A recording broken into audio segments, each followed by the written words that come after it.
Ik geloof dat het nog leicht erop aan dat een deel van ons dat die gewoon sterk onder zijn en dat het het thema van geloven en ook van wagen. En besonders wie als Wichtich, en we lezen versen in de Bibel die vertellen van Gode wagen doen. En dan lezen we andere versen in de Bibel wat zeggen dat de raad ook het thema van geloven. En zo iedereen, wie zijn vielleicht dergelijke onder, oké, zijn we je raad tegen onze geloven, of zijn we je raad tegen onze wagen, of wo schoof dat al op? En ik geloof dat geen vers wordt beter erklären, dat is op Kapitel 2, vers 8. Dat sagt, hier sind durch Gott seine genug gerat, will sie glauben.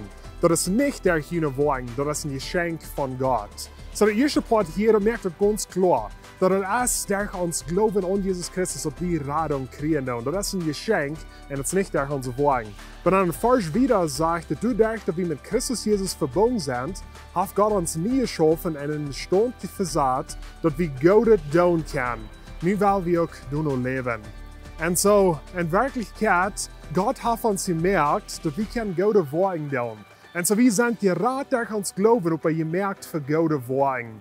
Und so, ich will über das Motto sprechen mit dir. Das sind zwei verschiedene Dinge. Radung ist ein Geschenk, wenn wir glauben an Jesus Christus. Und wir haben uns gemerkt und wir haben, dass wir sollen zurückgehen und Gode tun. Und wir wollen einen Tag im Himmel eine Belohnung kriegen für unsere Gode Wagen. Aber das sind zwei verschiedene Dinge. So, ich will über das Motto sprechen mit diesem Wort. Wenn dir das Video hast, gleich te vallen, like op auf Facebook, subscribe op YouTube, check das Video dann mit deinen Freunden und Familie und wir sehen uns nächste Woche.